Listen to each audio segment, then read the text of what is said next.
Good morning friends. आज हम लोग बिहार स्टेट होम साइंस का पेपर देखेंगे, solve paper and practice book. इसमें टोटल सेट दिया गया है 16, जो कि हम बारी बारी से करेंगे। अभी PYQ का जो पूछे हुआ है 19/6/2024 में फर्स्ट शिफ्ट में जो एग्ज़ाम हुआ था स्टेट का, तो वो क्वेश्चन हम लोग देखेंगे। हो सके बोलने के क्रम में मेरे से मिस्टेक हो तो उसको मतलब उतना नहीं लीजिएगा, अपने से सुधार कर सकते हैं। हम भी एक स्टूडेंट ही हैं। ओके, स्टार्ट करते हैं।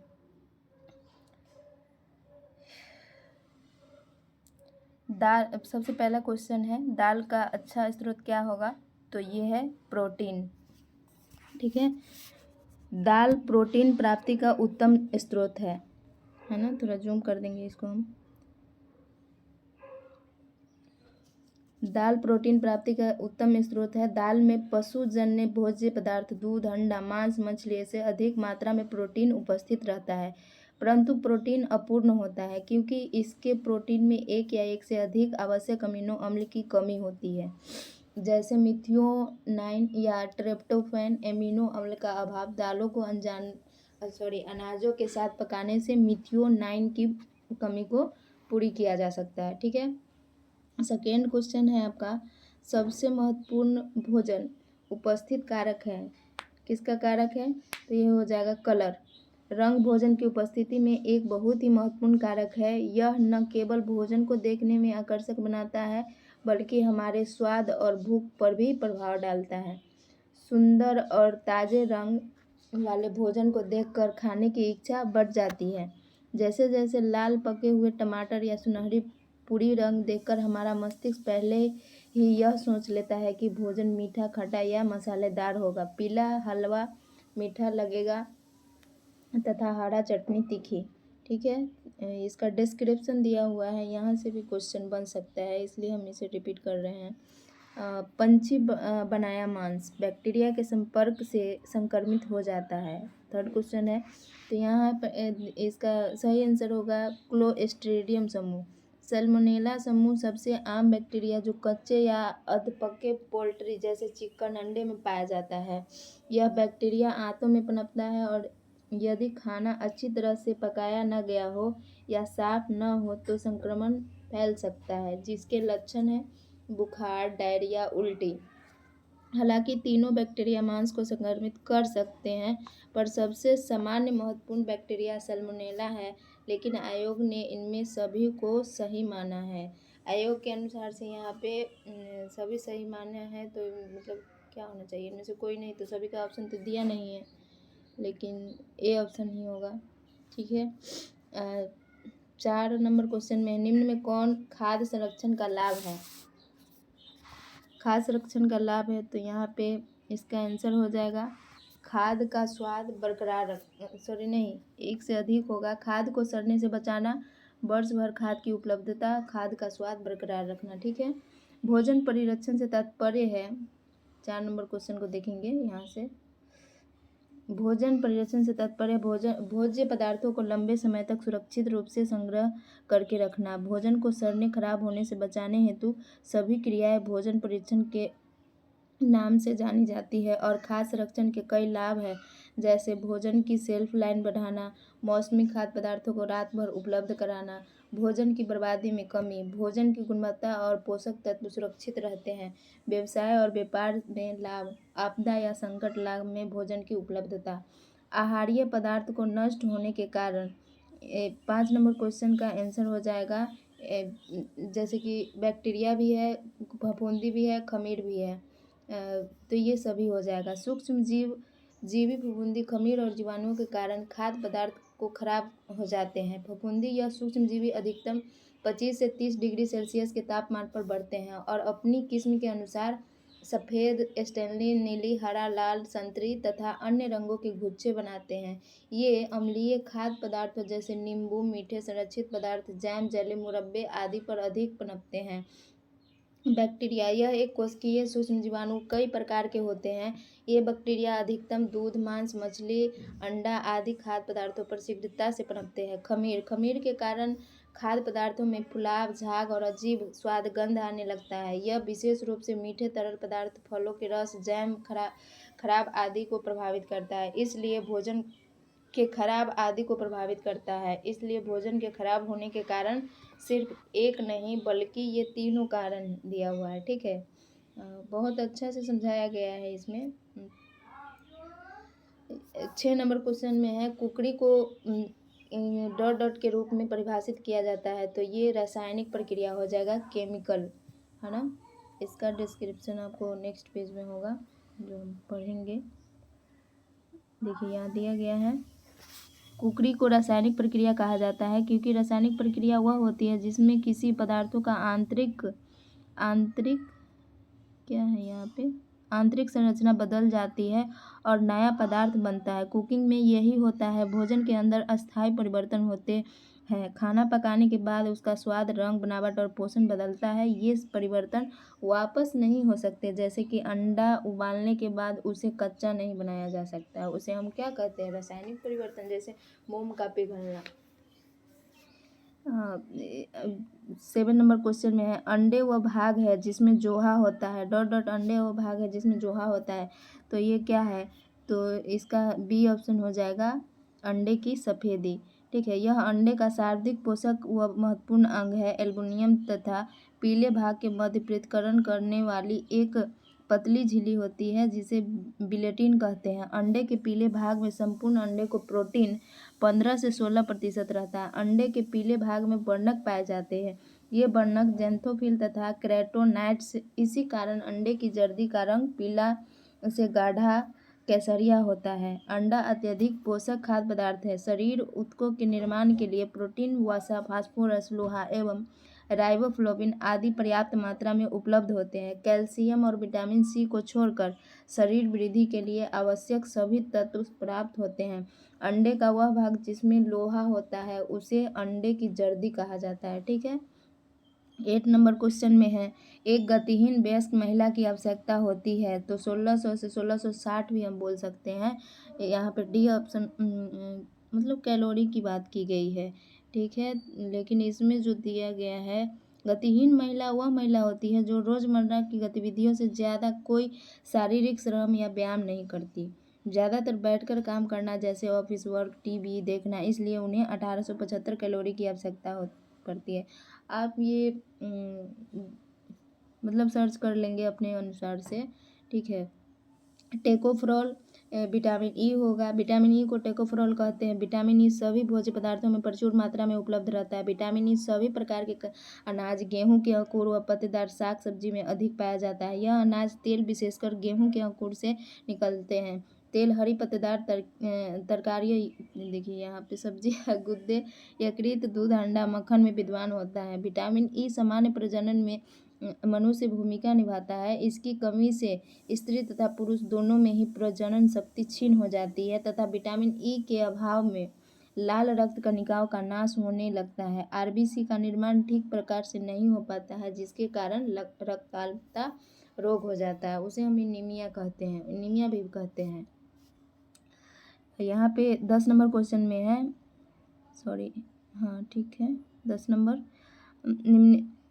निम्नलिखित को छोड़कर सभी को आहार में शामिल करना चाहिए, तो रेशे को छोड़कर। ठीक है, रेशा एक अत्यंत आवश्यक पोषक तत्व जो सभी को अपने दैनिक आहार में शामिल करना चाहिए। यह पाचन क्रिया को सुधारता है, कब्ज से बचाता है, रक्त शर्करा को नियंत्रित करता है और हृदय रोग की संभावना को कम करता है, जबकि संतृप्त एवं ट्रांस वसा हृदय रोग, मोटापा और कोलेस्ट्रॉल बढ़ाने का कारण बनते हैं। चीनी से मधुमेह होने का खतरा रहता है, इसलिए इन सब का प्रयोग सीमित मात्रा में करना चाहिए। ठीक है, हीमोग्लोबिन के निर्माण के लिए दोनों ही आवश्यक होती है, तो कौन सा आवश्यक होगा, आयरन और फोलिक एसिड। यहाँ पे डिस्क्रिप्शन में देखिए, हीमोग्लोबिन एक प्रकार का प्रोटीन होता है जो लाल रक्त कोशिकाओं, रेड ब्लड आरबीसी में ऑक्सीजन का परिवहन करता है। पानी फेफड़े से ऑक्सीजन लेकर शरीर में सभी अंगों तक पहुंचना और वापसी में कार्बन डाइऑक्साइड वापस लाना। फोलिक एसिड नई रक्त कोशिकाओं बनाने में मदद करता है। इसकी कमी से लाल रक्त कोशिका असामान्य रूप में बनती है, जिसे मेगाब्लास्टिक एनीमिया होता है। ठीक है। 12 नंबर क्वेश्चन है, शरीर की प्रक्रिया का योग जो 3 ऊर्जा पोषक तत्वों से हमारे भोजन की ऊर्जा को बदलता है, तो ये हो जाएगा, क्या होगा, मोटाबॉलिज्म, है ना। चयापचय शरीर में होने वाले उन सभी जीव रासायनिक प्रक्रियाओं का योग है जिसके द्वारा शरीर भोजन से प्राप्त पोषक तत्वों को ऊर्जा में बदलता है और उस ऊर्जा का उपयोग शरीर की सभी गतिविधियां में करता है, जैसे सांस लेना, रक्त प्रवाह, कोशिका निर्माण, पाचन और शरीर का तापमान बनाए रखना। ठीक है। 13 नंबर क्वेश्चन है यहाँ पे, निम्नलिखित में कौन से सरल शर्करा है, तो ये हो जाएगा, क्या हो जाएगा, ग्लैक्टोज, है ना। कार्बोहाइड्रेट में सबसे सरल तथा अंतिम कार्बोहाइड्रेट की इकाइयाँ जिनमें अधिक जटिल कार्बोहाइड्रेट्स का खंडन किया जा सकता है उन्हें मोनोसेकेराइड कहते हैं। ग्लैक्टोज एक सरल शर्करा है जिनमें केवल एक शर्करा इकाई होती है। ये शरीर द्वारा सीधे अवशोषित की जाती है। इनका पाचन नहीं करना पड़ता है क्योंकि ये पहले से ही सबसे सरल रूप में होती है। ठीक है। देखिए 13 क्वेश्चन में लगभग 11 मिनट है, टाइम कुछ ज़्यादा लग सकता है। ठीक है। 14 नंबर में ग्लाइकोजन संग्रहित होता है, तो कहाँ होता है संग्रहित, ये यकृत और मांसपेशियों में होता है। ग्लाइकोजन रासायनिक रचना की दृष्टि से स्टार्च ही बहुत अनुरूप होता है।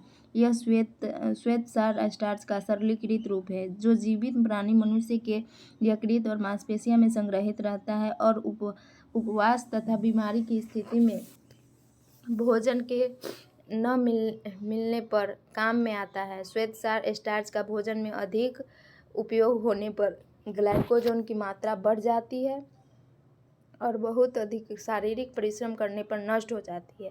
यकृत में लगभग 100 ग्राम ग्लाइकोजन जमा होता है। एक स्वस्थ व्यक्ति के शरीर में 550 ग्राम तक ग्लाइकोजन जमा होता है। इनमें 350 ग्राम मांसपेशियां में तथा 200 ग्राम यकृत में जमा होता है। ठीक है। 15 नंबर क्वेश्चन में विकास की ओर होता है, क्या होता है विकास की ओर, तो यहाँ मानव विकास एक क्रमिक और व्यवस्थित प्रक्रिया है। इसमें बच्चे की शारीरिक, मानसिक, सामाजिक और भावनात्मक क्षमताएं धीरे धीरे विकसित होती है। इसमें बच्चा पहले सामान्य प्रकार की गतिविधियां करता है और फिर विशेष प्रकार की। तो यहाँ देख लीजिए, सामान्य प्रकार अगर बोला है तो साधारण से विशिष्ट ही होगा। ठीक है। उसके बाद 6 महीने का बच्चा किसी वस्तु की ओर हाथ करता है, विशिष्ट गति। 9 महीने का बच्चा उंगली से वस्तु पकड़ता है, विशिष्ट की दिशा में होता है। लेकिन बिहार आयोग ने इनमें से कोई नहीं माना है। ठीक है। बच्चे के जन्म के 2 सप्ताह 2 वर्ष की अवधि कहलाता है, क्या कहलाएगा, तो इनमें से कोई नहीं होगा। स्कूल पूर्व अवस्था, यह 2 से 6 वर्ष की आयु के बच्चे की अवस्था है। 2 नवजात, यह केवल जन्म से 4 सप्ताह यानी 28 दिन तक की अवधि को कहते हैं। 3 हो जाएगा शिशु अवस्था, जन्म से 1 वर्ष की अवधि होता है। चूँकि प्रश्न में जन्म से 2 वर्ष तक की अवधि पूछा गया है और ऊपर दिए गए किसी भी विकल्प में पूरी 2 साल की अवधि को सही रूप से नहीं दर्शाया गया, इसलिए इसमें कोई नहीं विकल्प सही होगा। ठीक है। एक्टोडर्म कोशिका का परत है, तो ये हो जाएगा आउटर, है ना। जब कोई जीव जैसे मानव गर्भ में विकसित होता है तो उसे भ्रूण की कोशिका 3 मुख्य परतों में बट जाती है जिन्हें जर्म परतें कहा जाता है। ये परतें शरीर के सभी अंगों और प्रणालियों का निर्माण करती है। एक्टोडर्म सबसे बाहरी परत होगा, मेसोडर्म मध्य परत, एंडोडर्म सबसे आंतरिक परत। एक्टोडर्म में शरीर और कुछ प्रमुख अंग बनते हैं जैसे त्वचा, बाल, नाखून, मस्तिष्क और रीढ़ की हड्डी, आँख, केश, कान आदि। इनमें बाहरी संरचना का निर्माण होता है। ठीक है। डिम्ब अवस्था डॉट है, तो डिम्बावस्था में गर्भाधान से लेकर 2 सप्ताह तक की अवस्था डिम्बावस्था कहलाता है। ठीक है। इस अवस्था की प्रमुख विशेषता, गर्भस्थ शिशु का आकार अल्पिन के सिरे की भांति होती है तथा लगभग वैसा ही रहता है, कोई परिवर्तन नहीं आता क्योंकि इसे किसी भी साधन से पोषण मिलने का कोई रास्ता नहीं होता। केवल अंडाणु ओवम के वल्क से यह जीवित रहने के लिए पोषण प्राप्त करता है, लेकिन आयोग ने इसे कार्टिलाइजेशन से 3 सप्ताह तक सही माना है ना। फर्टिलाइजेशन होगा तो कार्टिलाइजेशन इसमें कहाँ से दे दिया, मतलब सी ऑप्शन आयोग के द्वारा है। ठीक है, यहाँ पे है विकास डॉट पैटर्न का अनुसरण करता है। तो फिक्स्ड है, निश्चित। विकास का अर्थ है कि व्यक्ति के शारीरिक, मानसिक, सामाजिक, भावनात्मक और नैतिक क्षेत्र में सतत एवं क्रमिक परिवर्तन। यह परिवर्तन नियत क्रम में होता है। कुछ मनोवैज्ञानिक ने विकास प्रतिमानों के 2 अनुक्रमों में विभक्त किया है। मस्तोन्मुखी अनुक्रम, इस अवस्था में विकासात्मक परिवर्तन पहले सिर में उत्पन्न होता है, इसे हम इंग्लिश में बोलेंगे सेफेलोकोडल, और इसके बाद सिर से दूर के भागों में बढ़ते हैं। निकट दूर अनुक्रम, इसको प्रोमक्सटेल कहते हैं, सेफेलोकोडल और प्रोक्सिमोटेल। इस विकास क्रम में शरीर के केंद्रीय अर्थात सुषुम्ना नाड़ी के पास वाले भागों में विकास पहले होता है तथा परिधि भागों में विकास इसके बाद होता है। इस प्रकार विकास निश्चित क्रम का अनुसरण करता है। ठीक है, 20 नंबर में आइए, नवजात शिशु में कौन सा प्रतिवर्त स्वाभाविक रूप से मौजूद होता है? तो सकिंग करना। प्रतिवर्ष एक स्वचालित और अनैच्छिक प्रतिक्रिया होती है जो किसी उत्तेजना पर शरीर द्वारा दी जाती है। यह मस्तिष्क की बजाय रीढ़ की हड्डी से नियंत्रित होता है, जिससे यह प्रक्रिया तुरंत होती है। चूसना। नवजात शिशु में चूसने की प्रतिवर्त क्रिया जन्म से ही स्वाभाविक रूप में पाई जाती है। यह मूलभूत जीवन रक्षक क्रिया होती है जो शिशु को दूध पीने में सहायता करती है, लेकिन आयोग ने हंसना सही माना है, जबकि होगा सकिंग। ठीक है, 2 वर्ष के अंत तक बच्चों के कितने दांत निकल आते हैं? तो 20 दांत। दांतों के विकास की प्रक्रिया भी गर्भ से आरंभ हो जाती है। गर्भकाल के 5वें माह में दांतों की नींव पड़ जाती है। जन्म के पश्चात औसतन 6 से 9 माह के मध्य पहला दांत निकलता है। सामान्यतः नीचे का दांत पहले दिखाई पड़ता है, किंतु यह आवश्यक नहीं है कि दांत निकलने की प्रक्रिया में बालक का स्वास्थ्य बहुत योगदान होता है। स्वस्थ बालक के दांत जल्दी निकलते हैं तथा कमजोर बालक के देर से निकलते हैं। 2 वर्ष की आयु तक 20 दांत निकल आते हैं तथा ये सभी दांत अस्थायी होते हैं। बालकों के शारीरिक विकास में सबसे महत्वपूर्ण कारक क्या है? तो सबसे महत्वपूर्ण कारक हो जाएगा न्यूट्रिशन। पोषण बच्चों के शारीरिक विकास के लिए सबसे आवश्यक कारक है। इस आयु में बच्चे तेजी से बढ़ते हैं। उनके शरीर और मस्तिष्क का विकास होता है, जिसके कारण उन्हें सही मात्रा में प्रोटीन, विटामिन, खनिज, वसा और कार्बोहाइड्रेट की आवश्यकता होती है।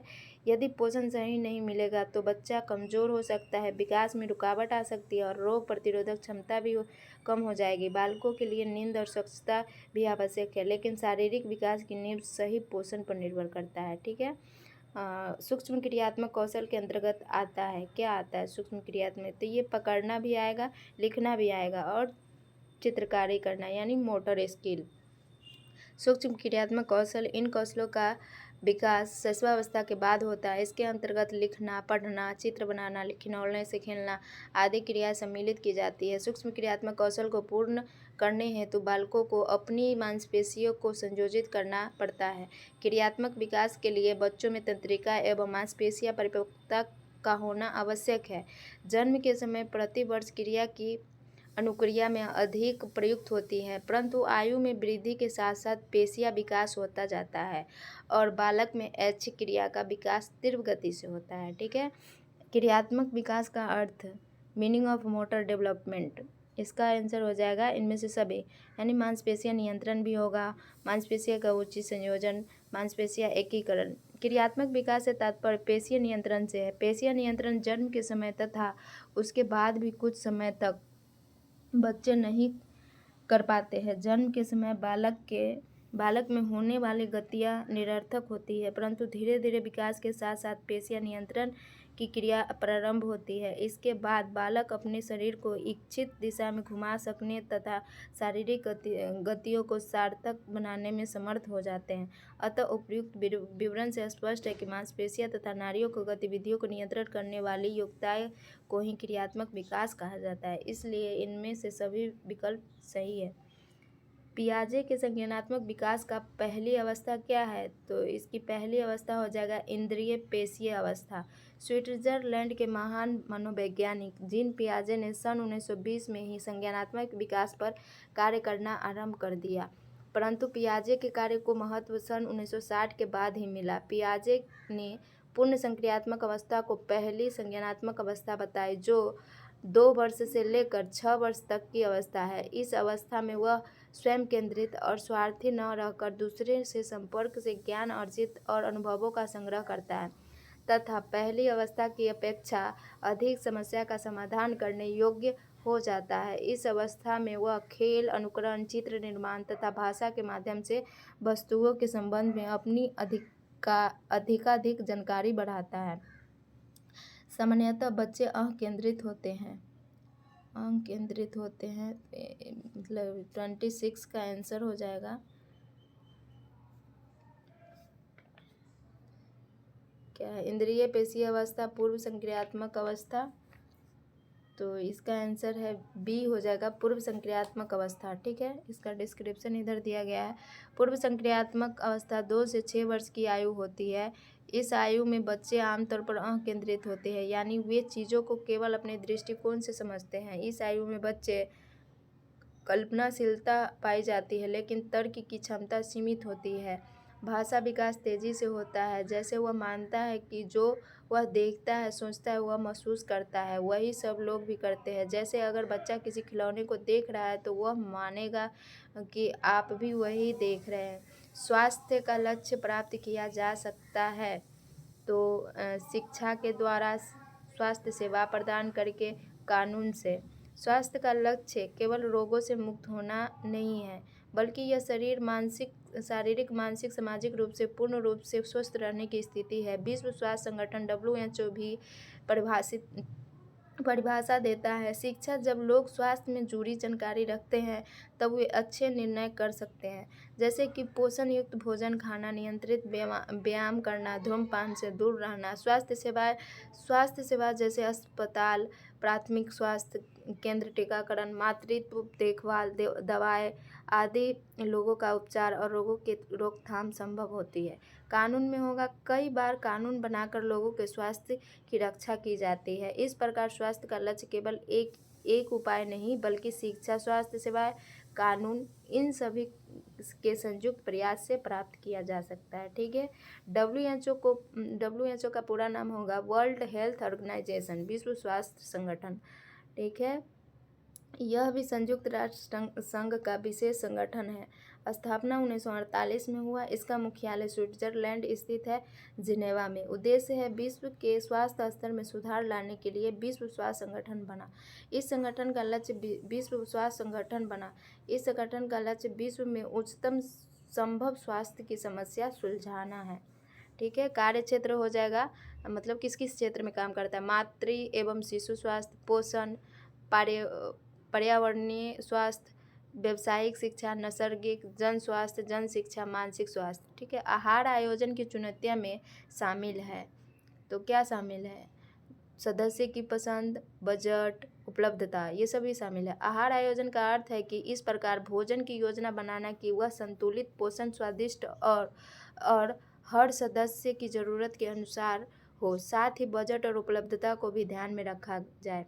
सदस्यों की पसंद, हर व्यक्ति की पसंद अलग होती है। जैसे बच्चों की मीठा चटपटा भोजन पसंद है तो बुजुर्गों को कम मसाले और हल्का भोजन पसंद है। बजट, हर परिवार या संस्था का एक निश्चित बजट होता है। उस सीमित बजट में सभी आवश्यक पोषक तत्व जैसे प्रोटीन, विटामिन, आयरन आदि देना आसान नहीं होता। बाजार में खाद्य पदार्थों के दाम बढ़ने पर योजना को फिर से समायोजित करना पड़ता है। उपलब्धता, कई बार जिन खाद्य पदार्थों की ज़रूरत होती है वे मौसम या क्षेत्र के अनुसार बाजार में उपलब्ध नहीं होते। ठीक है, इसलिए एक से अधिक होगा। प्री एक्लोमिप्सिया में गर्भवती में कौन से लक्षण प्रकट होते हैं? तो इसमें उच्च रक्तचाप, मितली होना, सर में तीव्र दर्द, ये सभी हो जाएगा। प्री एक्लोमिप्सिया, यह विकार गर्भावस्था में ही दिखाई देता है। 30 वर्ष से अधिक आयु की स्त्री में हो सकता है जिनकी गर्भावस्था में उचित देखभाल न हो रही हो। यदि गर्भ में जुड़वा बच्चा हो तो यह स्थिति उत्पन्न हो सकती है। यह विषाक्तता गर्भावस्था के 20 सप्ताह से 30 सप्ताह के मध्य कभी भी हो सकती है। इसके निम्न लक्षण हैं: अत्यधिक वजन बढ़ना, सूजन, उच्च रक्तचाप, मूत्र में प्रोटीन, अनेक बार लगातार वमन, सर में तीव्र दर्द आदि प्री एक्लोमैप्सिया के लक्षण हैं। ठीक है, 31 नंबर में, भारत में मातृ मृत्यु दर अधिक होने का प्रमुख कारण क्या है? तो अस्वस्थता, कुपोषण, उपेक्षा सभी है। भारत में मातृ दर उन माताओं की संख्या है जो गर्भावस्था, प्रसव या प्रसव के कुछ बाद मृत्यु को प्राप्त होती है। यह दर स्वास्थ्य व्यवस्था की स्थिति में सामाजिक जागरूकता को दर्शाती है। आप जानते हैं कि यह क्यों अधिक है? अस्वस्थता, गर्भवती महिला यदि पहले से बीमार हो तो जोखिम बहुत बढ़ जाता है। एनीमिया भारत में सामान्य तथा बड़ी वजह है। कुपोषण, भारतीय महिला में पोषण की कमी होती है। एक बड़ी समस्या शरीर को गर्भावस्था के दौरान अधिक आयरन, कैल्शियम, प्रोटीन की जरूरत होती है। उपेक्षा, कई महिलाएं या उनके परिवार प्रसव पूर्व बाद ही देखभाल को महत्व नहीं देते, जैसे अस्पताल जाना, गर्भावस्था के दौरान जांच न कराना, जरूरी टीके न लगवाना। यह सब स्वास्थ्य से जुड़ी उपेक्षा है जो मातृ मृत्यु दर को बढ़ाती है। आहारीय उपचार के सिद्धांत, इसका आंसर होगा रोग की जानकारी, बीमारी की अवधि, पोषक तत्व की आवश्यकता, सभी हो जाएगा। वह आहार जो बीमारी की अवस्था में सामान्य आहार में रोग तथा रोगी की आवश्यकता अनुसार परिवर्तन कर शीघ्र लाभ हेतु शरीर की क्रियाओं के संचालन हेतु रोगी को दिया जाता है। वह आहार जो पोषण देता है उपचारार्थ पोषण कहलाता है। रोगी की जानकारी, प्रत्येक बीमारी के लिए अलग पोषण जरूरतें होती है, जैसे मधुमेह, उच्च रक्तचाप, किडनी की बीमारी आदि। पाचन चिंता के कारण वृद्ध व्यक्ति को क्या चाहिए? तो कम प्रोटीन। वृद्धावस्था में पाचन की क्रिया बेहद कमज़ोर हो जाती है, जैसे जैसे दांत कमज़ोर हो जाता है, टूटने लगता है। इसी कारण कड़े एवं सख्त भोज्य पदार्थ खाद्य एवं चबाए नहीं जा सकते। आमाशय एवं अति कमज़ोर हो जाती है। इस अवस्था में शरीर के तंतुओं की अधिक टूट फूट मरम्मत हेतु आहार में प्रोटीन की आवश्यकता प्रौढ़ व्यक्ति की आवश्यकता के बराबर होती है। शरीर के वजन के अनुसार प्रतिदिन 1 ग्राम प्रोटीन 1 किलो वजन के अनुसार ग्रहण की जानी चाहिए। प्राणिज स्रोत से लिए जाने वाले प्रोटीन अधिक बेहतर होते हैं, जैसे दाल, दूध, सोयाबीन, मांस, मछली, अंडा आदि का सेवन करने से इसकी पूर्ति हो सकती है। बहुत अधिक वसा युक्त भोजन से होता है मोटापा सिर्फ नहीं होगा, एथेरोस्क्लेरोसिस, पाचन गड़बड़ी, मोटापा भी होगा। वसा की, इसको जूम करेंगे,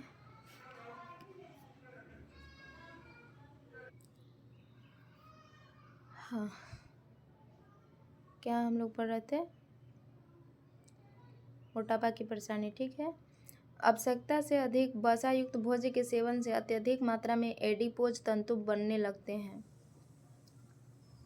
सॉरी नहीं, ये हम 34 में ही थे। बहुत अधिक वसा युक्त भोजन से होता है एथेरोस्क्लेरोसिस, पाचन गड़बड़ी, मोटापा। वसा की कमी की तरह ही वसा की अधिकता की शरीर के लिए नुकसानदेह होती है। वसा की अधिकता का परिणाम वसा की अपेक्षा अधिक भयावह होता है और कई बीमारी को जन्म देता है। वसा की अधिकता से शरीर पर निम्न दुष्प्रभाव दृष्टिगोचर होते हैं: एथेरोस्क्लेरोसिस, पाचन गड़बड़ी, मोटापा, हृदय संबंधी रोग, मधुमेह आदि। मोटापा की परेशानी होती है तो ये होता है शारीरिक, सामाजिक, मानसिक। आवश्यकता से अधिक वसायुक्त भोजन के सेवन से अत्यधिक मात्रा में एडिपोज तंतु बनने लगते हैं, जिससे त्वचा के नीचे फेफड़े, हृदय, गुर्दे, यकृत आदि कोमल अंगों तथा शरीर के अन्य स्थानों पर वसा की परत जम जाती है। वसा की परत जमने से मोटापा बढ़ जाता है, जो कई गंभीर बीमारी का कारण होता है। शारीरिक परेशानियां में आ जाएगा हृदय रोग, उच्च रक्तचाप, जोड़ों में दर्द, सांस की समस्या। मानसिक परेशानियों में आएगा आत्मविश्वास में कमी, चिंता और अवसाद, भावनात्मक खाने की आदत। सामाजिक परेशानियों में हो जाएगा सामाजिक भेदभाव, अवसरों की कमी, सामाजिक दूरी, ठीक है। 36 में पेप्टिक अल्सर पाए जाते हैं, तो 36 का हो जाएगा पेप्टिक अल्सर कहाँ पाया जाता है? तो ग्रहणी में, घेघा में, अमाशय में, ये सभी में हो जाएगा, ठीक है। अमाशय आंत्रपद का वह भाग है जो अम्ल के प्रत्यक्ष संपर्क में आता है। श्लेष्मिक झिल्ली पर पाए जाने वाले खुले घाव को पेप्टिक अल्सर कहते हैं। अमाशय व पक्वाशय के अल्सर में आंतरिक श्लेष्मा की तरह छोटी छोटी फुंसियाँ बनकर घाव हो जाते हैं।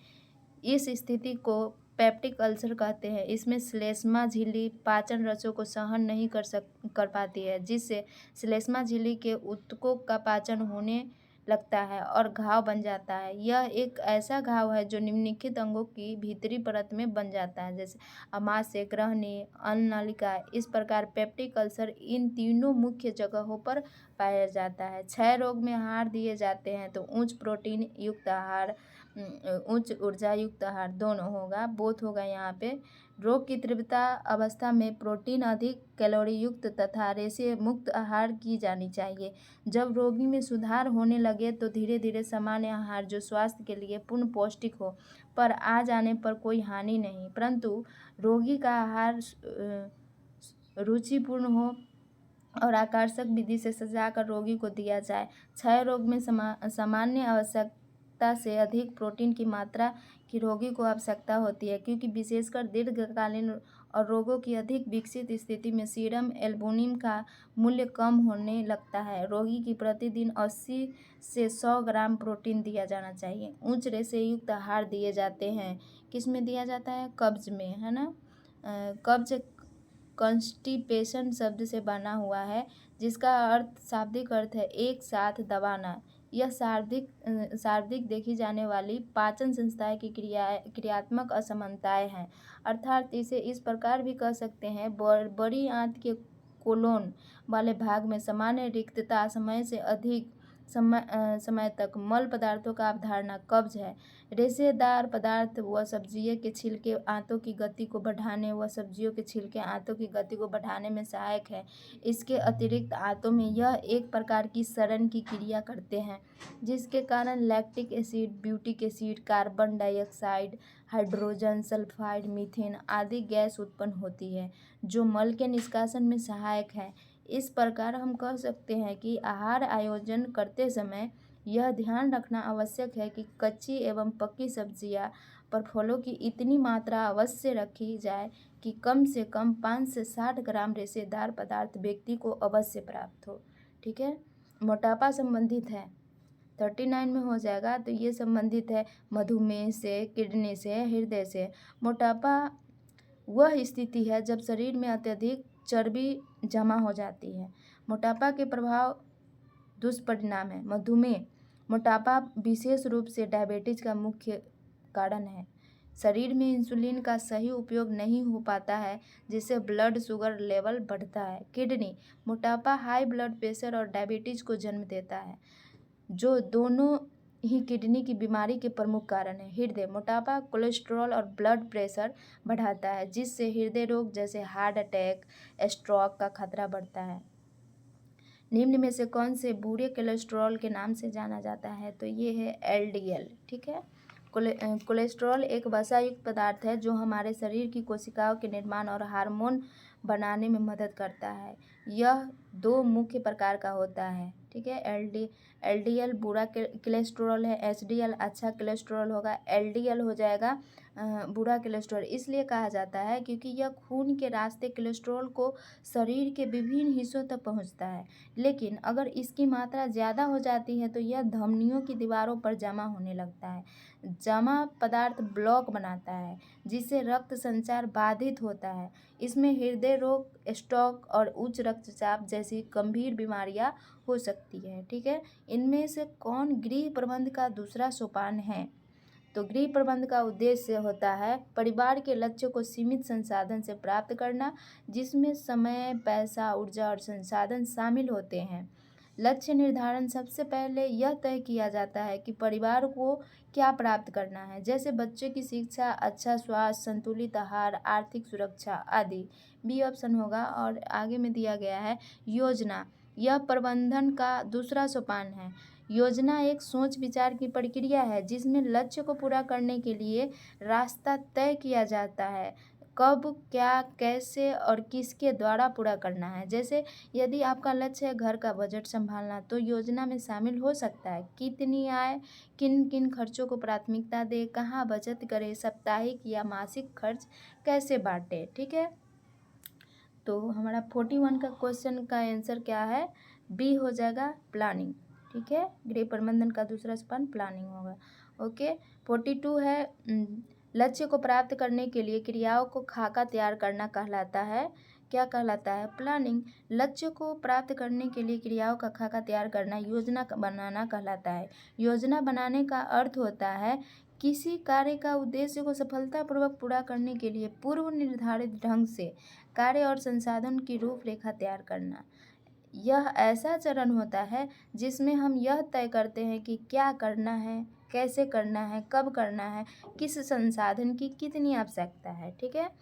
कार्य सरलीकरण कार्य को डॉट डॉट बनाता है। क्या बनाता है? तो सरल बनाता है, सिंप्लीफाइड। कार्य सरलीकरण का अर्थ होता है किसी कार्य को इस तरह से व्यवस्थित करना है कि वह कम समय में कम प्रयास और संसाधन में सरलता से पूरा किया जा सके। कार्य सरलीकरण में अनावश्यक गतिविधियां हटाई जाती है। इसका उद्देश्य होता है कि कार्य को समझने और करने में सरलता हो। कार्य सरलीकरण कार्य को सरल बनाना यानी काम को ज़्यादा जटिल न रखकर उसे इस तरह करना कि वह जल्दी सीखा जा सके, आसानी से पूरा किया जा सके, दोहराए जाने पर भी जटिल न लगे। इसलिए इसका सबसे सीधा और मुख्य प्रभाव है सिंप्लीफाइड यानी सरल। ठीक है। डॉट डॉट संसाधन होते हैं तो क्या होते हैं? संसाधन ये सभी वस्तुएं साधन या क्षमताएं हैं जो किसी उद्देश्य की पूर्ति में सहायक होती है। प्राकृतिक संसाधन जल, मिट्टी, वायु, खनिज व वन आदि। मानव संसाधन योग्यता, कौशल, श्रम आदि। आर्थिक संसाधन में आता है धन, पूंजी, बैंकिंग सुविधाएं। सामाजिक संसाधन में आएगा समुदाय, संस्था, परिवार आदि। वास्तविक यह है कि संसाधन आपस में जुड़े होते हैं। ठीक है, एक दूसरे पर निर्भर होते हैं। जैसे प्राकृतिक संसाधन भूमि, जल, सूरज, रोशनी। मानव संसाधन किसान का श्रम और ज्ञान। आर्थिक संसाधन बीज, उर्वरक, खरीदने का पैसा। ये तीनों मिलकर ही कृषि संभव बनाते हैं। अगर इनमें से एक भी संसाधन न हो तो उत्पादन प्रभावित होता है। इस प्रकार ये आपस में जुड़े होते हैं, लेकिन आयोग ने इसे बिल्कुल भिन्न माना है। ठीक है, आयोग के अनुसार से डी ऑप्शन है, बट यहाँ पे सभी होगा। ठीक है। ऑपरेशन चार्ट उदाहरण है तो किसका? अनौपचारिक इनफॉर्मल टेक्निक का। ऑपरेशन चार्ट एक प्रकार का चित्रात्मक प्रस्तुतिकरण है जो यह दिखाता है कि किसी कार्य या प्रक्रिया में कौन कौन से क्रियाएं और निरीक्षण किया जा रहा है। यह मुख्य रूप से कार्य सरलीकरण और कार्य विश्लेषण के लिए प्रयोग किया जाता है। यह चार्ट काम को छोटे छोटे हिस्सों में विभाजित करके समझने में मदद करता है कि किस प्रक्रिया में सुधार लाया जा सकता है। ठीक है। घरेलू कार्यों को करते समय यहाँ देखेंगे 46 में है, घरेलू कार्य को करते समय हाथों की गति को क्या करना चाहिए? तो बड़ी करनी चाहिए। जब हम हाथों की लंबी दूरी या बड़े दायरे में घुमाते हैं तो उससे बड़ी तेजी गति कहते हैं। जैसे झाड़ू लगाते समय पूरे हाथ से झाड़ना या पोछा लगाते समय हाथ की लंबी स्ट्रोक में चलाना। छोटी छोटी गति में बार बार हाथ हिलाने से मांसपेशियों पर ज़्यादा दबाव पड़ता है, जबकि बड़ी गति से काम करने पर शरीर को बार बार झटका नहीं देना पड़ता है, जिससे थकान क्या होती है? कम होती है। प्रबंधन का जड़ किसे माना जाता है? प्रबंधन का जड़ माना जाता है निर्णय लेने को, डिसीजन मेकिंग। निर्णय लेना, हर कार्य की शुरुआत निर्णय से होती है। प्रबंधन का हर कदम, चाहे वह योजना हो, बजट बनाना हो, कार्य बांटना हो या समय का सदुपयोग करना हो, सही निर्णय लेने में निर्भर करना हो। जैसे यदि एक गृह प्रबंधन के पास 5,000 का मासिक बजट है तो यह निर्णय लेना जरूरी है कि वह इस धन को भोजन, कपड़े, शिक्षा और चिकित्सा में कैसे बांटेंगे। इसलिए इसे प्रबंधन का जड़ कहा जाता है। ठीक है। 48 क्वेश्चन में आएंगे,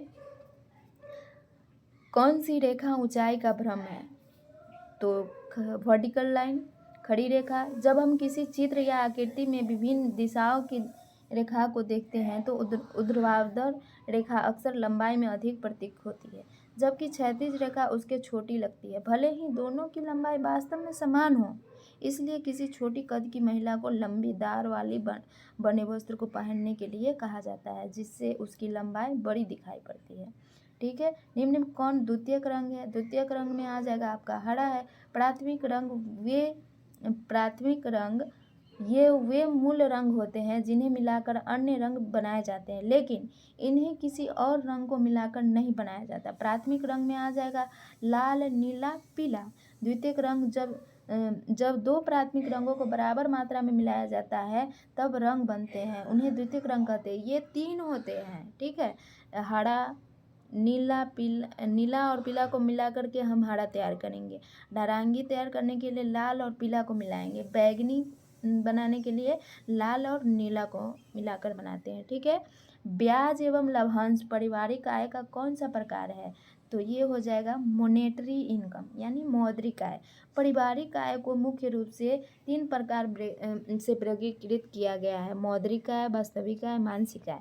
मौद्रिक आय, हम सभी मौद्रिक आय से परिचित है, जिसमें कि रुपये और पैसे में व्यय शक्ति होती है, जो एक निश्चित समय में जैसे साप्ताहिक, मासिक आदि में प्राप्त होती है, और यह परिवार की मजदूरी, वेतन, अवस्था लाभ, ब्याज, किराया, उपहार, पेंशन, सामाजिक सुरक्षा या रॉयल्टी के रूप में प्राप्त हो सकती है। मौद्रिक आय वस्तुओं और सेवाओं में परिवर्तित हो जाती है, जो कि विनियोग को कुछ समय के लिए स्थगित करता है। ठीक है। धन को बढ़ाने के लिए क्या करना चाहिए? तो धन को बढ़ाने के लिए बैंक में फिक्स डिपॉजिट करनी चाहिए, किसान विकास पत्र खरीदनी चाहिए। ठीक है। यहाँ उसके बाद है मोटर या और है बैंक में फिक्स डिपॉजिट और किसान विकास पत्र दोनों, ये मतलब डी ऑप्शन है यहाँ पे। फिक्स डिपॉजिट एक ऐसा निवेश होता है जिसमें आप एक निश्चित राशि को एक निश्चित अवधि के लिए बैंक में जमा करते हैं, पर बैंक एक निश्चित ब्याज दर से पैसा देता है, जिसमें जोखिम बहुत कम होता है। यह 7 से लेकर 10 लाख तक होता है। लाभ पूंजी सुरक्षित रहती है। आकाश स्थिति में लोन भी मिल सकता है, एफडी अगर रहेगा तो। किसान विकास पत्र केवीपी भारत सरकार द्वारा चलाई जाने वाली एक बचत योजना है। इसमें निवेश करने पर आपका पैसा एक निश्चित अवधि जैसे 10 वर्ष में लगभग 2 गुना हो जाता है। इसे किसी भी डाकघर या कुछ बैंकों से खरीदा जा सकता है। इसमें न्यूनतम निवेश कितना है? 1000। कोई अधिकतम सीमा नहीं है। टैक्स छूट नहीं मिलता है, लेकिन जोखिम भी नहीं होता है। ठीक है। निम्नलिखित में कौन ठंडा रंग है? तो ठंडा रंग हरा होगा, और गर्म रंग पूछे तो लाल होगा। इस रंग की प्रकृति में बहुलता होने पर भी यह अधिक प्रचलित रंग नहीं रहा। इंग्लैंड में इसे जीवन तथा स्फूर्ति से संबंधित माना गया है। मुसलमानों के लिए हरा रंग पवित्रता का प्रतीक है। आयरिश लोग इसे भाग्य का प्रतीक मानते हैं। हरा रंग 2 प्रकार के विरोधी भावों से संबंधित है। एक ओर यह विश्रामदायक, शांति और शीतलता का द्योतक है, दूसरी ओर अवस्था, ईर्ष्या की भावना का द्योतक है। घर की भीतरी क्षेत्रों में इसका प्रयोग सावधानी पूर्वक किया जाना चाहिए। ठीक है। किस प्रकार के बैंक खाता में ब्याज नहीं लगता है? तो ये करेंट अकाउंट होगा, चालू खाता। सामान्यतः यह खाता व्यापारिक एवं उद्योगपतियों द्वारा खोला जाता है। इस खाते में कम से कम 3000 रुपये की धनराशि जमा रहना आवश्यक है। इसकी विशेषता यह है कि इसमें धन निकालने एवं जमा करने के लिए समय एवं रकम का प्रतिबंधित नहीं होता है। व्यापारी अपनी सुविधा अनुसार चाहे जब धन जमा करवा सके और निकलवा सकते हैं। गृहिणी की दृष्टि से यह इसलिए उपयुक्त नहीं है क्योंकि इसमें ब्याज नहीं मिलता है। हल्के और महीन कपड़ों के लिए हमें चाहिए, क्या चाहिए? तो सिंगल स्टैंड यार्न चाहिए। सिंगल स्टैंड यार्न, यह यार्न एक ही फाइबर की कताई से बना होता है। इसमें कोई दूसरा यार्न मिलाया नहीं जाता है। यह बहुत पतला, हल्का, चिकना होता है। इसका उपयोग महीन और नाजुक कपड़े बनाने में किया जाता है, जिससे कपड़े हल्का और मुलायम बनता है। जैसे मसलिन एवं सिल्क साड़ी के लिए उपयोग में आने वाला यार्न अक्सर सिंगल स्टैंड यार्न होता है। ठीक है। आगे बढ़ेंगे। 55 क्वेश्चन में है,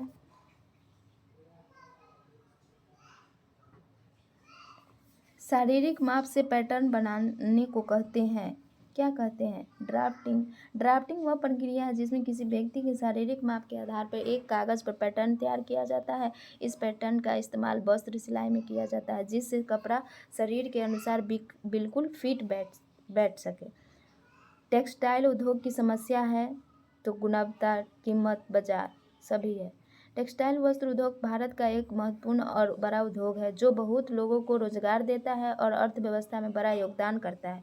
लेकिन इसके सामने कई समस्या है। गुणवत्ता की समस्या में आएगा पुरानी तकनीकी का उपयोग, कुशल श्रमिक की कमी, मानक की अनदेखी।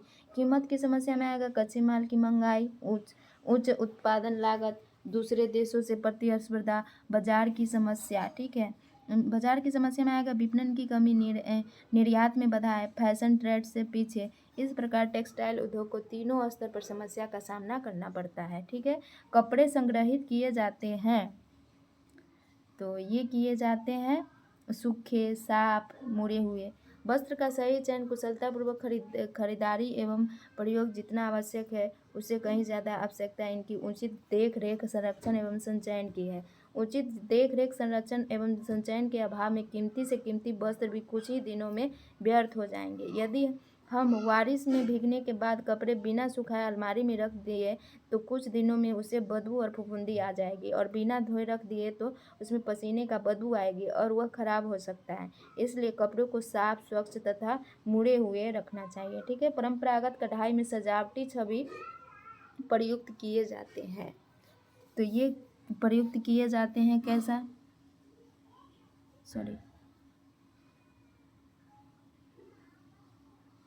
क्या नंबर में है, 58 का है, तो यहाँ दिया गया है। इसमें हो जाएगा फूल, पशु एवं पंछी, देवी देवता। भारत प्राचीन काल से ही अपनी आकर्षक, अलौकिक, सुंदर एवं विशिष्ट कढ़ाई के लिए प्रसिद्ध रहा।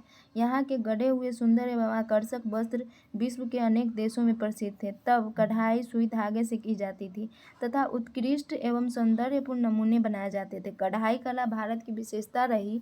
पुराणों एवं वेदों में भी कढ़ाई कला का उल्लेख मिलता है। परंपरागत कढ़ाई में फूल, पत्तियां, गुलाब, कमल, सूरजमुखी, बेल, बुट्टे आदि का प्रयोग होता था। इसमें पशु, पक्षी, घोड़ा, तोता, गाय, त्रिभुज, वर्ग, वृत्त, तारे आदि बनाया जाता था। ठीक है। फैब्रिक विथ लो डेंसिटी, यानी निम्न घनत्व वाले कपड़े में होगा, क्या होगा, कम वजन होता है। कम वजन होता है, घनत्व का कम का मतलब होता है कपड़े में प्रति इंच या प्रति सेंटीमीटर में कितने धागे होते हैं। जब धागों की संख्या कम होती है तो कपड़ा लो डेंसिटी कहलाता है, यानी लो डेंसिटी। कपड़े का घनत्व जितना कम होगा उसमें उतना ही कम धागा प्रयोग होगा। कम धागों के कारण कपड़े का कुल भार भी कम हो जाता है। इसलिए लो डेंसिटी फैब्रिक का मुख्य गुण यह है कि उसका वजन कम होता है। ठीक है। काशीदाकारी कढ़ाई एक प्रसिद्ध कढ़ाई है, तो ये कश्मीर की है। कश्मीर अपने प्राकृतिक सौंदर्य से अपने आकर्षण के लिए विश्व में प्रसिद्ध है। इसे धरती का स्वर्ग भी कहा जाता है। कश्मीर की कढ़ाई को कसीदा कहा जाता है। कश्मीर की कसीदा के नमूने में प्राकृतिक छवि झलकती है। कश्मीर की शॉल सुंदर कढ़ाई, रंग संयोजन, नमूने, कलाकार की कल्पना शक्ति, कलात्मक रचना एवं कोमलता के लिए संपूर्ण विश्व में प्रसिद्ध है। ठीक है। सामूहिक खेल सूचक है, तो ये किसका सूचक होगा, तो विकसित सामाजिकता का। बालक के प्रथम सामूहिक खेल अपनी बराबरी वाले बालकों के साथ नहीं होते, वे वयस्कों से खेलते हैं। पर जैसे जैसे उसकी आयु बढ़ती है वह वयस्क लोगों के साथ खेलना पसंद नहीं करता, अब वह अपनी बराबरी वाले के साथ खेलना पसंद करता है। इस सामूहिक खेल में हम धीरे धीरे विकास देखते हैं। आरंभ के सामूहिक खेल एक प्रकार का मानसिक भाव की संक्रामकता के प्रदर्शक होते हैं। बच्चे का ताली बजाना, चिल्लाना, दौड़ना प्रायः दूसरे की नकल से होता है। ठीक है। 3 से 4 वर्ष की अवस्था तब वह सिर्फ इसी प्रकार की नकल मात्र कर पाता है। इस खेलों में बच्चों की संख्या जितनी ही अधिक होती है उतना ही अधिक उन्हें आनंद आता है। एक बच्चा उनमें से अगुआ बन जाता है, यानी उसे हम लीडर भी बोल सकते हैं, और शेष उसका अनुकरण मात्र करता है। बच्चे में रेलगाड़ी का खेल प्रायः सभी लोगों ने देखा होगा। इस खेल में बड़ा बच्चा इंजन बन जाता है और बाकी बच्चे डिब्बों का काम करता है। ठीक है। पावलोव का सिद्धांत किस नाम से जाना जाता है। ठीक है। यहाँ पे आइए 62 में, सॉरी हम नेक्स्ट पेज नहीं किया और पढ़ते जा रहे थे, ये यहाँ पे दिया हुआ है 62 में। आइए, पावलोव के सिद्धांत का किस नाम से जाना जाता है, तो ये हो जाएगा अनुकूलित अनुक्रिया। ठीक है।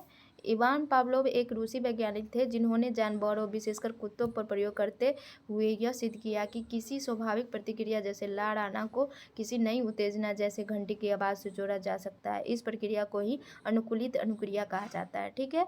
पावलोव के प्रयोग में ध्वनि के पश्चात उपस्थित भोजन है, तो ये है अनुबंधित उद्दीपक, अनकंडीशनल स्टिमुलस। पावलोव के प्रयोग में एक कुत्ते पर अध्ययन किया गया है जिसमें यह देखा गया कि भोजन को देखकर कुत्ता स्वाभाविक रूप से लार बनाता है। यह एक प्राकृतिक प्रक्रिया है जो किसी प्रशिक्षण के बिना होती है। भोजन अनुबंधित उद्दीपक है, लार आना अनअनुबंधित अनुक्रिया। जब बार बार घंटी ध्वनि के बाद भोजन दिया गया तो कुछ समय बाद केवल घंटी की आवाज़ सुनकर ही कुत्ता लार छोड़ने लगा। तब घंटी क्या हो गया, अनुबंधित बोलेंगे। ठीक है। और उसके बाद घंटी पर लार आना अनुबंधित अनुक्रिया समायोजन से मिलता जुलता शब्द है। तो यह है वातावरण के साथ अनुकूलन। समायोजन एक ऐसी प्रक्रिया है जिसमें व्यक्ति अपने वातावरण, समाज या परिस्थितियों के अनुसार अपने व्यवहार, सोच या दृष्टिकोण में परिवर्तन करता है ताकि वह मानसिक और सामाजिक संतुलन बनाए रख सके। समायोजन वातावरण के साथ अनुकूलन यह सबसे धीमा रूप है समायोजन का। इसमें व्यक्ति बाहरी वातावरण के अनुसार खुद को ढालता है। ठीक है, यहाँ पर जैसे गांव से आए व्यक्ति को शहर में ट्रैफिक, खान पान, रहन सहन आदि के अनुसार अपनी दिनचर्या बदलनी पड़ती है, यह अनुकूलन कहलाता है। यह सब समायोजन से सीधा मेल खाता है। ठीक है, बेंडूरा के सामाजिक अवलोकन अधिगम सिद्धांत में ध्यान, अटेंशन, रिटेंशन, मोटिवेशन यानी ध्यान, अवधारणा, प्रेरणा, इनमें से सभी हो जाएगा। बेंडूरा का सामाजिक अवलोकन अधिगम सिद्धांत यह कहता है कि लोग दूसरों के व्यवहार को देखकर सीखते हैं। यह अधिगम 4 मुख्य चरणों से होकर गुजरता है। पहला हो जाएगा ध्यान, यानी सीखने के लिए पहले व्यक्ति उस व्यवहार पर ध्यान देना होता है, ठीक है, जिसे वह सीखना चाहता है। अवधारणा होगा, देखने के बाद व्यक्ति उस व्यवहार को याद रखता है, ठीक है। पुनरुत्थान, व्यक्ति उस व्यवहार को दोहराने का प्रयास करता है। प्रेरणा, सीखने और व्यवहार में लाने के लिए प्रेरणा की आवश्यकता होती है। इस प्रकार ये चारों प्रक्रियाएं मिलकर सामाजिक अधिगम को पूर्ण करती है। ठीक है, निम्नलिखित में से किस घटक पर बल देता है? किस घटक पर बल देता है? 66 का होगा। तो इसमें आ जाएगा पोषण, न्यूट्रिशन। अल्बर्ट बेंडूरा ने सामाजिक अधिगम का घटक पोषण पर बल दिया है। इस सिद्धांत में कहा कि यह व्यक्ति के वातावरण, सामाजिक परिवेश, पालन पोषण, अनुभव और शिक्षा से संबंधित होता है। यह मानता है कि व्यक्ति का व्यवहार और सीखने की क्षमता उसके अनुभव और पर्यावरणीय प्रभावों से तय होती है। बेंडूरा का अवलोकन अधिगम किस पर बल देता है? तो ये देता है आपको अनुकरण और मॉडलिंग की प्रक्रिया पर। ठीक है, बेंडूरा का यह सिद्धांत कहता है कि लोग केवल प्रत्यक्ष अनुभव से ही नहीं बल्कि दूसरों को देखकर भी सीखते हैं। जैसे अगर एक बच्चा देखता है कि कोई दूसरा बच्चा खिलौना लेकर खेल रहा है और उसे उसकी माँ शाबाशी देती है, तो वह बच्चा भी वैसा ही करने की कोशिश करता है, भले ही उसने खुद उस व्यवहार को पहले न किया हो। बेंडूरा का सिद्धांत इस बात पर बल देता है कि व्यवहार सीखने की प्रक्रिया में अनुकरण और मॉडलिंग महत्वपूर्ण है।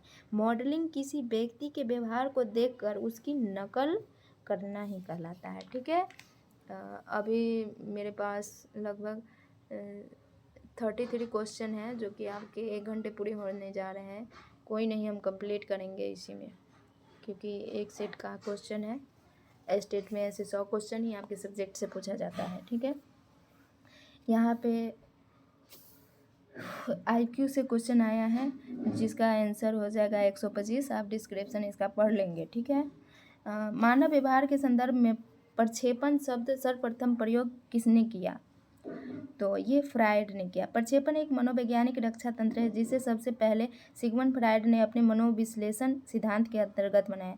वह प्रक्रिया जिसमें व्यक्ति अपनी अवांछनीय या असहनीय भावनाओं, इच्छाओं या विचारों को स्वीकार करने की बजाय उन्हें दूसरे व्यक्ति पर आरोपित कर देता है, फ्रायड की व्यक्तित्व अध्ययन विधि कहलाती है। तो इसकी विधि मनोविश्लेषण विधि, इसे क्या बोलेंगे, साइक्लोलेनेटिक मेथड है ना, फ्रायड विकसित की गई है और यह व्यक्ति सिद्धांत का मूल आधार है। मनोविश्लेषण एक ऐसी तकनीक है जिसमें यह समझने की कोशिश की जाती है कि किसी व्यक्ति की अवचेतन मन में क्या चल रहा है और वह चीज़ें उनके व्यवहार, सपनों, भावनाओं और समस्याओं को कैसे प्रभावित करती है। मूल्य के वर्गीकरण से सम्मिलित नहीं पूछा है। तो किन प्रकार धनार्जन का मूल्य के आदर्श मान्यताएं और सिद्धांत होते हैं जिनके आधार पर व्यक्ति अपने व्यवहार, सोच और निर्णय को संचालित करता है। ये सामाजिक जीवन को व्यवस्थित, मर्यादित और समस्त बनाते हैं। किन प्रकार इस वाक्य का अर्थ होता है किसी भी तरीके से पैसा कमाना, चाहे वह तरीका सही हो या गलत। यह लोभ, अनैतिक, छल, भ्रष्टाचार जैसे व्यवहार को बढ़ावा देता है। यह किसी भी सकारात्मक मूल्य जैसे नैतिक, आध्यात्मिक या सांस्कृतिक का हिस्सा नहीं है, इसलिए इसे अवमूल्य माना जाता है, जो मूल्य के विपरीत होता है और यह मूल्य के वर्गीकरण से सम्मिलित नहीं है। ठीक है, प्रतिभाशाली बालकों में पाई जाती है। क्या पाया जाएगा प्रतिभाशाली बालक में? कम निषेधात्मक, अधिक सकारात्मक, लेस निगेटिव, मोर पॉजिटिव। ठीक है, प्रतिभाशाली बालक वे होते हैं जिनमें सामान्य से अधिक बौद्धिक क्षमता, रचनात्मक नेतृत्व क्षमता, कलात्मक प्रतिभा की विशिष्ट शैक्षिक योग्यता होती है। इन बच्चों में सकारात्मक गुण अधिक होते हैं, लेकिन थोड़ी बहुत नकारात्मक विशेषता भी हो सकती है, इसलिए कम निषेधात्मक, अधिक सकारात्मक विशेषता। ठीक है। सामान्यतः जी तथा विशेष तत्व एस के बारे में किसके द्वारा बताया गया है? तो ये हो जाएगा Spearman, by Spearman. Charles Spearman ने बुद्धि के द्विघटक सिद्धांत का प्रतिपादन किया। उन्होंने बताया कि तत्व यह एक सामान्य बुद्धि का घटक है जो सभी प्रकार की मानसिक क्रियाओं में सामान्य रूप से काम करता है। एस तत्व यह विशिष्ट कार्य के लिए आवश्यक विशेष क्षमता होती है। स्पीयरमैन का मानना था कि प्रत्येक बुद्धि परीक्षण में एक सामान्य तत्व जी और एक विशेष तत्व एस होता है। ठीक है। कोहल वर्ग के नैतिक विकास की अवस्था में सामाजिक मापदंडों से अनुरूपता में देखी जाती है। क्या देखी जाती है? कन्वेंशनल स्टेज, पारंपरिक अवस्था देखी जाती है। ठीक है। कोहल वर्ग ने बताया कि यहाँ पे है,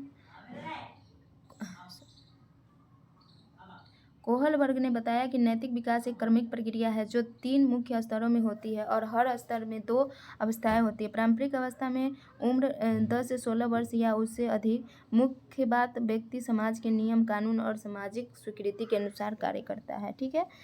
उच्च संस्थागत कालानुक्रमिक रूप से वर्गीकृत और पदानुक्रमित रूप से संरचित शिक्षा प्रणाली को कहा जाता है। क्या कहा जाता है? औपचारिक शिक्षा वह शिक्षा होती है जो किसी मान्यता प्राप्त संस्था जैसे स्कूल, कॉलेज, विश्वविद्यालय के माध्यम से दी जाती है। इसमें एक निश्चित पाठ्यक्रम होता है। यह शिक्षा नियमित, क्रमबद्ध और पदानुक्रमित होता है। ठीक है। और उसके बाद जैसे प्राथमिक, माध्यमिक, उच्च माध्यमिक, स्नातक, स्नातकोत्तर, इस प्रकार उच्च संस्थागत कालानुक्रमिक औपचारिक शिक्षा होती है, लेकिन आयोग ने इसे गृह विज्ञान प्रसार शिक्षा माना है। ठीक है। क्या बोले? औपचारिक ही होगा, फॉर्मल एजुकेशन। ठीक है, क्योंकि हम विद्यालय से कर रहे हैं ना। शैक्षिक मार्गदर्शन प्रदान किया जाता है। तो ये प्रशिक्षित छात्र, एडमिनिस्ट्रेटेड स्टूडेंट द्वारा। शैक्षणिक मार्गदर्शन वह प्रक्रिया है जिसके अंतर्गत छात्रों को उनकी शैक्षणिक समस्या, रुचि, क्षमता और लक्ष्य के आधार पर सही निर्णय लेने में सहायता दी जाती है। जैसे कौन सा विषय पढ़ना चाहिए, किसका पाठ्यक्रम का चयन करना चाहिए, कैसे परीक्षा में बेहतर करें। ठीक है। पाठ्यचर्या नियोजन उप प्रणाली का एक भाग है। तो ये हो जाएगा शैक्षिक गतिविधि, एजुकेशनल एक्टिविटी। शैक्षणिक प्रबंध वह प्रक्रिया है जिसमें शिक्षा से जुड़ी सभी गतिविधियों की योजना, संगठन, निर्देश, समन्वय और नियंत्रण किया जाता है। यह शिक्षा प्रणाली को सुनियोजित और प्रभावी बनाने के लिए आवश्यक है। पाठ्यक्रम नियोजन एक प्रशासनिक एवं रणनीतिक प्रक्रिया है जो कि शिक्षा के लक्ष्य की पूर्ति हेतु शैक्षिक ढांचे को तैयार करती है। अतः इसका संबंध शैक्षिक प्रबंध से है और उसी की एक उप प्रणाली है। ठीक है। एक मिनट। 78 है, वह जानकारी जो एक संरचनात्मक अपने दर्शकों द्वारा प्राप्त करना, समझना और स्वीकार करना चाहता है। तो ये हो जाएगा मैसेज, एक संदेश। संचार का अर्थ होता है विचारों, जानकारी, भावनाओं या संदेशों का आदान प्रदान। यह एक ऐसी प्रक्रिया है जिसमें एक व्यक्ति संचारात्मक अपनी बात दूसरे व्यक्ति तक पहुंचाता है। वह जानकारी जो एक संचारकर्ता अपने दर्शक द्वारा प्राप्त करना, समझना और स्वीकार करना चाहता है, उससे संदेश, मैसेज कहते हैं। ठीक है। संचार अध्ययन में कुछ संचार पैटर्न है। तो ये हो जाएगा, एक चक्र है, श्रृंखला है, पहिया है, सभी हो जाएगा। संचार पैटर्न से तात्पर्य उन तरीकों से है जिनके माध्यम से एक समूह या संगठन के सदस्य एक दूसरे के साथ सूचना का आदान प्रदान करते हैं। ये पैटर्न ये निर्धारित करते हैं कि सूचना किसी दिशा में और किस क्रम में प्रभावित होती है। संचार अध्ययन में विशेष रूप से निम्नलिखित 3 प्रमुख पैटर्न माने जाते हैं: चक्र पैटर्न, श्रृंखला पैटर्न, पहिया पैटर्न। भारत में विस्तार शिक्षा के जनक है doctor K. N.. Singh. Doctor K. N.. Singh को भारत में विस्तार शिक्षा का जनक माना जाता है। उन्होंने भारत में विस्तार शिक्षा की नींव रखी, विशेष रूप से कृषि विस्तार के क्षेत्र में, ताकि ग्रामीण क्षेत्रों तक वैज्ञानिक कृषि पद्धतियाँ पहुँचाया जा सके। उन्होंने प्रशिक्षण, अनुसंधान और ग्रामीण विकास को जोड़ने का कार्य किया। 81 का हो जाएगा, ग्रामीण विकास कार्यक्रम का उद्देश्य है। ग्रामीण विकास कार्यक्रम का उद्देश्य क्या हो जाएगा?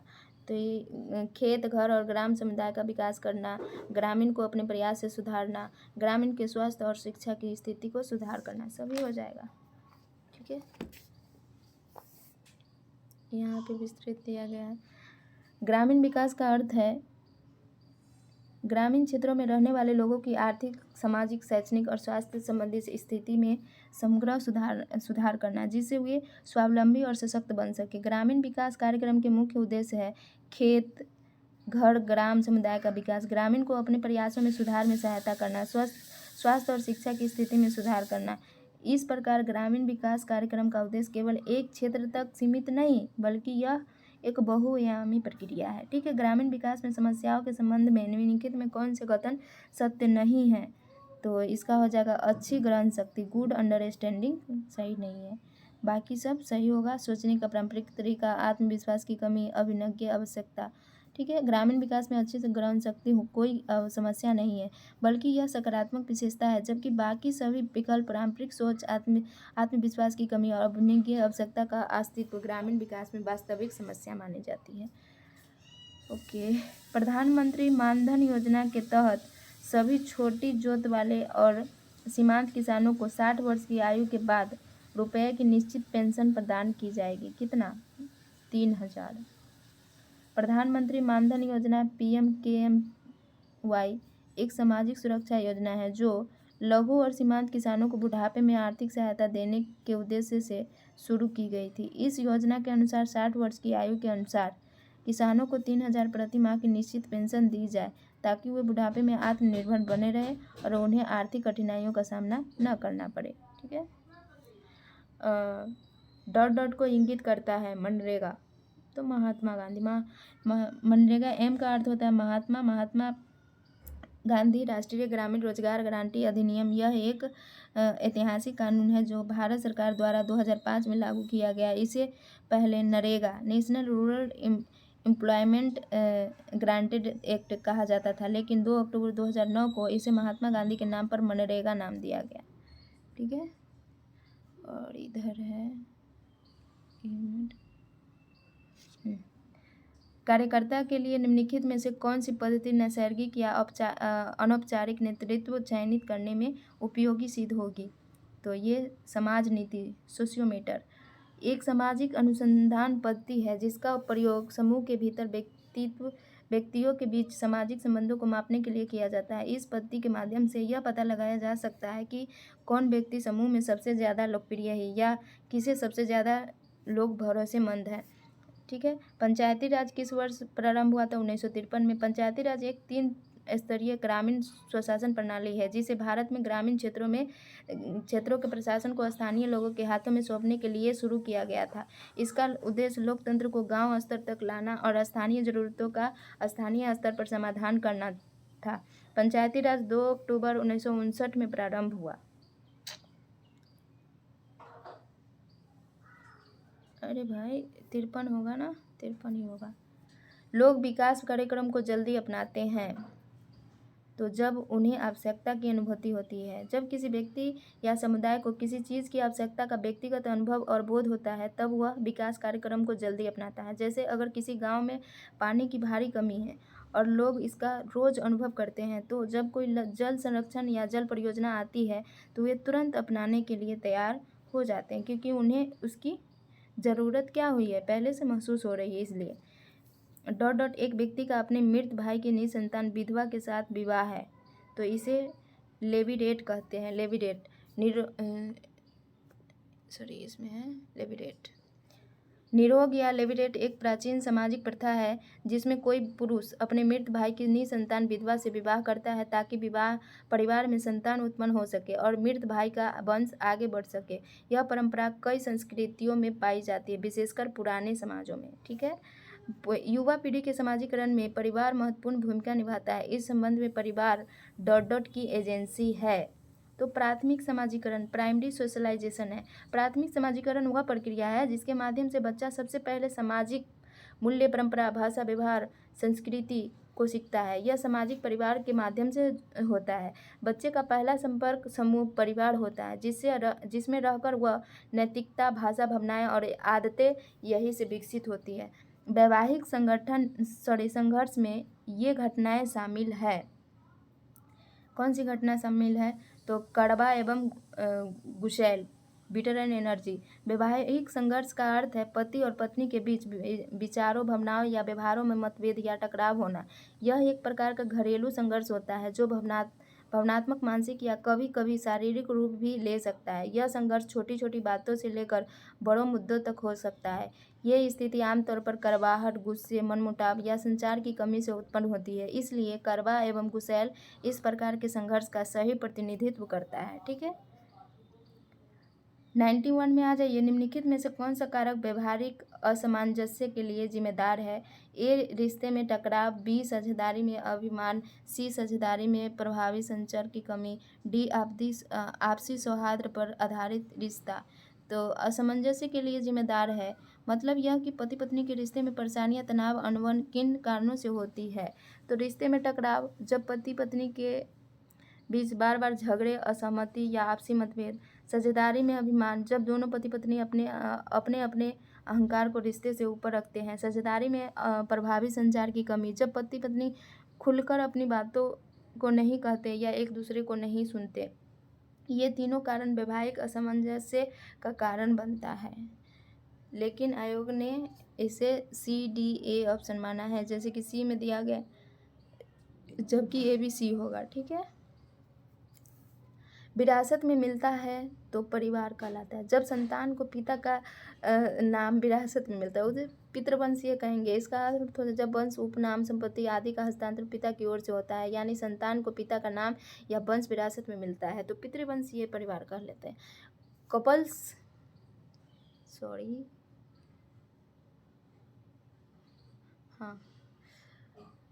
कपल्स के बीच झगड़े का कैसे सुलझाया जा सकता है? तो इसे एक दूसरे के साथ गुणवत्तापूर्ण समय बिताकर। गुणवत्तापूर्ण समय का मतलब है वह समय जो कपल्स के एक दूसरे के साथ बिना किसी तनाव, मोबाइल, टीवी या अन्य ध्यान भटकाने वाली चीज़ों के बिताते हैं। इसमें वे एक दूसरे की बात सुनते हैं और भावनाएं साझा करते हैं, साथ कुछ अच्छा करते हैं, जैसे खाना बनाना, सैर करना, शांत वातावरण में बातचीत करना। इससे आपसी समझ बढ़ती है, विश्वास मजबूत होती है और छोटी छोटी गलतफहमियां दूर हो जाती है। घरेलू हिंसा से सुरक्षा अधिनियम 2005 के तहत मजिस्ट्रेट उपधारा 1 के तहत किए गए प्रत्येक आवेदनों को निम्नलिखित अवधि के अंदर निपटाने का प्रयास करेगा। तो ये है पहली सुनवाई की तारीख 60 दिन के अंदर होनी चाहिए। ठीक है, ये लास्ट पेज है आज का, और आप लोग फीडबैक दीजिएगा कैसा रहा। हम नेक्स्ट सेट प्रैक्टिस इसमें 16 है जो कि कंप्लीट करेंगे क्वेश्चन विथ सोल्यूशन। घरेलू हिंसा से महिलाओं का संरक्षण अधिनियम 2005 भारत सरकार द्वारा पारित एक विशेष कानून है जिसका उद्देश्य महिलाओं को घरेलू हिंसा से सुरक्षा प्रदान करना है। इस अधिनियम के तहत यदि कोई महिला घरेलू हिंसा का शिकार होती है तो वह मजिस्ट्रेट के समक्ष आवेदन दे सकती है। इस प्रकार मजिस्ट्रेट जहां तक संभव हो ऐसी किसी भी आवेदन को 60 दिन की अवधि में निपटाने का प्रयास करेगा। ठीक है, हिंदू विवाह अधिनियम 1955 की धारा 19 के तहत वैवाहिक मामले में याचिका दायर की जानी चाहिए। तो ये की जानी चाहिए जहां याचिका की प्रस्तुति के समय प्रतिपादित रहता है, वहां पे जहां विवाह के पक्षकार अंतिम बार एक साथ रहते हैं। ठीक है, यदि पति पत्नी याचिका करता है तो याचिका प्रस्तुत करने की तिथि पर वह कहाँ रह रही है ये सभी हो जाएगा। हिंदू विवाह अधिनियम 1955 की धारा 19 यह बताती है कि विवाह संबंधित याचिकाएं जैसे तलाक, पृथक्करण, वैवाहिक अनुबंधन की शून्यता आदि कहाँ दायर की जा सकती है। यह प्रक्रिया का एक महत्वपूर्ण भाग है जिसे पारदर्शिक अधिकारिता कहा जाता है। हिंदू विवाह अधिनियम की धारा 19 के अनुसार वैवाहिक याचिका निम्नलिखित स्थानों में दायर की जा सकती है जहां प्रतिपादन निवास करता है, जहां पति पत्नी अंतिम बार एक साथ रहते थे, यदि पत्नी याचिका करता है तो जहां वह याचिका की प्रस्तुति के समय रह रही है। ठीक है, इनमें कौन मानसिक रोग से संबंध नहीं है पूछा है, तो ये हो जाएगा र्यूमेटिक फीवर, है ना। जैसे ये सब तो होगा, वंशानुक्रम होगा, बचपन के अनुभव होगा, मस्तिष्क में परिवर्तन, ये सब क्या है, मानसिक है। लेकिन ये फीवर के बारे में ही बात किया है तो ये नहीं होगा। र्यूमेटिक फीवर यह एक मानसिक रोग से संबंधित नहीं है। यह एक बीमारी आमतौर पर गले में स्ट्रेप्टोकोकल संक्रमण के बाद होती है। यह शरीर के जोड़ों, हृदय और त्वचा को प्रभावित करती है। इसका मानसिक रोग से कोई प्रत्यक्ष संबंध नहीं है। कौन सा मानसिक रोग नहीं है? ठीक है, तो ये गठिया नहीं है, बाकी सब होगा। मिर्गी, न्यूरोसिस, मनोवृत्ति, ये सब है, गठिया नहीं है। गठिया एक शारीरिक रोग है, विशेषकर जोड़ों का रोग है। यह तब होता है जब शरीर में यूरिक एसिड अधिक मात्रा में जमा हो जाता है और यह क्रिस्टल बनकर जोड़ों में जमा हो जाता है। लक्षण: जोड़ों में तेज दर्द, विशेषकर अंगूठे में सूजन और लालिमा, चलने में गिरने में कठिनाई। इस प्रकार हम कह सकते हैं कि गठिया या मस्तिष्क या मानसिक रोग से कोई लेना देना नहीं होता है। यह एक शुद्ध रूप से एक शारीरिक रोग है। कोई मानसिक रूप से, एक मिनट, दिखाई दे रहा है ना? हाँ, कोई मानसिक रूप से बीमार व्यक्ति है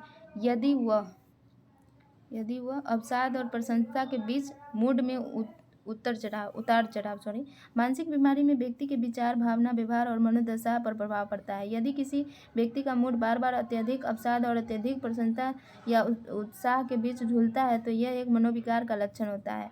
बुढ़ापा एक काल है, तो ये किसका काल है? गिरावट का। बुढ़ापा जीवन का अंतिम चरण होता है जो लगभग 60 वर्ष की आयु के बाद माना जाता है। यह एक प्राकृतिक, जैविक और सामाजिक प्रक्रिया है जिसमें व्यक्ति के शारीरिक, मानसिक, सामाजिक और आर्थिक पहलुओं में बदलाव आता है। और बुढ़ापे को गिरावट का काल इसलिए कहा जाता है क्योंकि इस अवस्था में व्यक्ति के जीवन के कई क्षेत्रों में कमी या पतन आता है। ठीक है, लास्ट क्वेश्चन है इस सेशन का। एकल मातृत्व का कारण है, तो इसका हो जाएगा पृथक्करण, पति की मृत्यु, तलाक, इनमें से सभी। जब कोई महिला अकेले अपने बच्चों की देखभाल करती है, यानी बच्चे का पालन पोषण करते समय उसके साथ उसका पति या जीवन साथी नहीं होता है, तब उसे एकल माता कहा जाता है। एकल मातृत्व के कई कारण हैं, जैसे पृथक्करण, पति की मृत्यु, तलाक। इन सभी परिस्थितियों में महिला एकल माता बन सकती है। ठीक है, तो कि इस तरह से मेरा सेशन रहा। आप लोग ज़रूर फीडबैक देंगे और बाकी थैंक यू सो मच। कुछ ज़्यादा टाइम लग गया, कोशिश करेंगे अगली बार से कम समय में हो। Okay, bye.